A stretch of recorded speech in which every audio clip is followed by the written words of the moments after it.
citou a pipoca, né, jogada no Neymar em Cuiabá.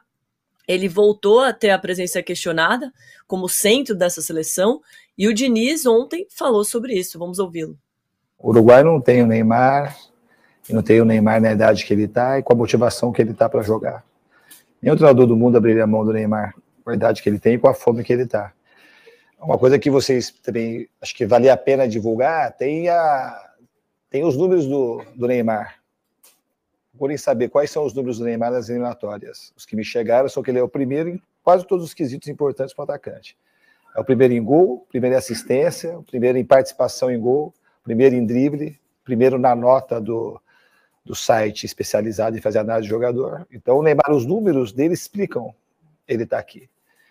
Então, e ele de novo foi decisivo, ele deu mais assistência, tudo. Assim, não tem essa pergunta, eu acho que ela não tem, na minha opinião, ela nem tem muito sentido. Eu já falei com o Neymar, é um dos grandes jogadores da história do futebol brasileiro e do futebol mundial. E tomara que a gente consiga ajudá-lo a escrever a página mais bonita da história dele. E aí, Rodrigo, você concorda com o Diniz que o Neymar ainda é imprescindível pela seleção? Eu concordo em parte. Eu concordo quando ele diz que é um jogador que não faz sentido você não convocar. Nisso aí ele está certo, e sim, é um jogador que tem mais participações decisivas, enfim. Eu só acho que, assim como aconteceu com o Tite, a armação do time está muito pensada para o Neymar estar livre, e isso não necessariamente é o melhor coletivamente para o time brasileiro. Então eu acho que sim, o Neymar tem que ser titular, se continuar jogando como não tiver nenhuma queda de rendimento na Arábia Saudita e tal, tem que ser convocado e tem que ser titular, mas eu mudaria um pouco a posição e não pensaria o time só em função do Neymar, que foi o que aconteceu um pouco com o Tite e que está acontecendo um pouco com o Diniz, porque acaba sendo, você cria um sistema para ele ter liberdade total, e aí a gente pode até discutir como seria a melhor forma de utilizá-lo.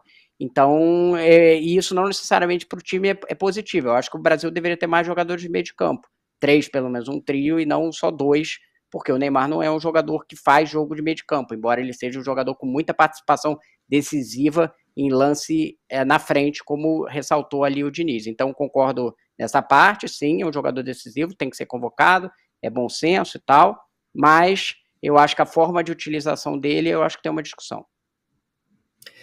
E falando nisso, a gente perguntou na nossa enquete, né, qual deve ser a posição do Neymar. A Lígia YS falou que tem que ser em Mangaratiba. O Wilson Yamauchi na ponta do banco. Jonas Teixeira, reserva. Gilmar Gonzaga na rede em Mangaratiba. O pessoal curte o Neymar, hein? Peco Peguá fala que a melhor posição para ele é na Arábia Saudita. E aí, Júlio, qual é a sua opinião, a melhor posição para o Neymar nessa equipe do Diniz? É muito curioso, né? Porque ao mesmo tempo em que a gente fala assim, é impossível não convocar o Neymar, porque as pessoas vão reclamar e ninguém vai aceitar e a imprensa não vai aceitar, eu só vejo pessoas querendo que não se convoque o Neymar. Então, eu acho que sim, hoje as condições estão dadas para que um técnico não convoque o Neymar e não seja massacrado por isso. Mas isso não passa pela cabeça do Fernando Diniz. Eu não convocaria o Neymar. E eu não convocaria o Neymar porque eu acho que a seleção precisa arejar um pouco o ambiente em relação ao Neymar. A simples presença do Neymar faz com que tudo gire em torno dele. O pacote Neymar, ele domina totalmente as atenções. Tudo o que acontece com a seleção brasileira vira em função do Neymar. Machuca porque tá machucado, joga porque tá jogando. Enfim, para mim ele apesar de ser um craque, e ele é um craque, e ele jogaria bem de lateral direito, esquerdo, falso 9, verdadeiro 9, 10, 11, o fato é que o Neymar ele entra em campo um pouco com uma agenda própria, que não é necessariamente a agenda do time. E os jogadores ficam inibidos e acabam não sendo potencializados, usando uma palavra do Titês. O Vinícius, acho que é um caso clássico desses, e a gente já viu isso acontecer no passado. O Ronaldinho e Kaká, por exemplo, quando eram os melhores jogadores do mundo, mas a presença do Ronaldo inibia os dois. E eu acho que a presença do Neymar inibe outros jogadores mais do que ajuda, ainda que ele seja um craque. Considerando que a seleção brasileira vai se classificar para a Copa, Eu acho que você podia ficar arejado do Neymar por um aninho, por um ano e meio, e tentar fazer com que esse time fique potencializado sem a presença dele.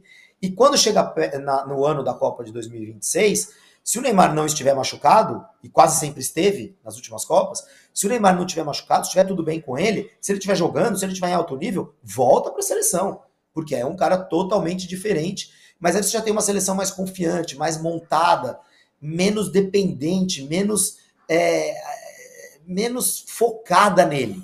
É por isso que eu não convocaria o Neymar. Não é porque eu acho ele uma mala e nem porque eu acho que ele não seja bom. Ele é espetacular, ele é um jogador espetacular. Agora, já que ele é convocado, porque o Diniz enxerga o Neymar como um dos melhores jogadores da história, imprescindível, nenhum treinador abriria a mão dele, são as palavras que a gente acabou de ouvir, já que ele enxerga assim, e eu respeito absolutamente quem enxerga assim, não tenho problema nenhum com essa visão, eu gostaria de ver o Neymar jogar mais adiantado. Mas eu acho isso desde sempre, tá? Mesmo na era Tite, eu nunca gostei de ver o Neymar jogar como um 10. Porque o Neymar, como craque que é, ele faria bem em qualquer posição. Só que para mim a grande virtude do Neymar é a proximidade dele com o gol. Para mim o Neymar é o melhor finalizador que o Brasil tem desde o Ronaldo Fenômeno. Ele faz muito gol. Os números dele não são à toa. Ele é um jogador que ali dentro da área, ele é F. Assim, o cara mete a bola para dentro mesmo. E é uma tendência natural até da carreira dele, como aconteceu com outros, como aconteceu com o Cristiano, como aconteceu com o Romário. É a tendência natural o jogador percorrer menos campo e jogar mais perto do gol, o jogador que tem essa facilidade para fazer gol, como o Neymar tem. Então eu gostaria de ver o Neymar não sendo um número 10. Antes eu achava que ele nunca tinha que ter sido tirado lá da ponta esquerda. Da esquerda para dentro, da esquerda para dentro da área. Hoje o Brasil tem o Vinícius Júnior, que é o principal jogador brasileiro no universo de clubes, é o Vinícius Júnior. E você não pode prescindir dele também. Então, eu não gostaria de ver o Neymar jogando de 10. Para mim, ele jogar de 10, jogar como um playmaker ali, um armador, prejudicou a carreira do Neymar, prejudicou os times em que ele jogava, por incrível que pareça, apanhou mais, irritou mais adversários, se envolveu em mais polêmicas e ficou mais longe do gol. Eu gostaria de ver o Neymar mais adiantado. O Brasil não tem nenhum centroavante, nenhum camisa 9 ali claro e indiscutível. Hoje vai ter o teste com o Gabriel Jesus no lugar do Richarlison.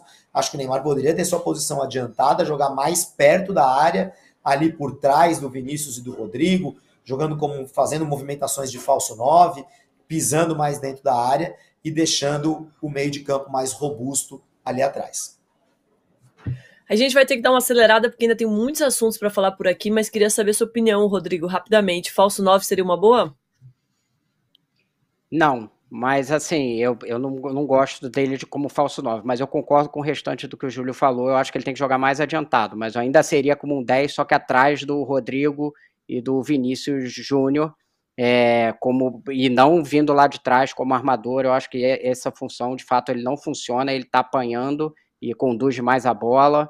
Eu acho que a gente precisa ter um jogador a mais de meio de campo, tirar o centroavante e o Neymar ficar por trás do Rodrigo e do Vinícius Júnior, mas não necessariamente como um falso 9. Eu concordo em parte com o Júlio, é isso. A nossa enquete ainda está um pouquinho sendo finalizada aqui. Como falso 9, 47%, mas tem mudado muito. Pelo meio, como camisa 10, 37%, e na ponta esquerda, apenas 16%. Pode votar ainda que a gente não vai finalizar por enquanto. Está comigo. É uma notícia de agora. O Ian Couto, que ganhou a posição na lateral direita, foi perguntado sobre a referência na posição dele na seleção, e ele citou o Daniel Alves como ídolo. E aí a declaração rendeu muita polêmica no fim de semana, e hoje ele se desculpou em nota e ressaltou que a resposta foi apenas no sentido do futebol. Mas faltou um pouco de tato aí, né, Rodrigo, para entender a profundidade dessa questão. Faltou um pouco, não, faltou um senso de realidade, né? Uma conexão com a realidade, né? Não dá para, desculpa, uma referência só em campo. As pessoas não existem como botões dissociadas de quem elas são. O Daniel Alves está passando por uma acusação de estupro, que a gente não sabe nem como é que vai acabar, mas que possivelmente ele vai até fazer um acordo reconhecendo, são as últimas notícias. Mas vamos ver como é que vai se desenrolar, mas fato não dá para ele ser considerado ídolo de ninguém, né? E se você coloca isso numa sociedade como a brasileira, que tem tantos casos de feminicídio e casos de violência contra a mulher é um absurdo e lamentável. Ainda bem que ele pediu desculpa.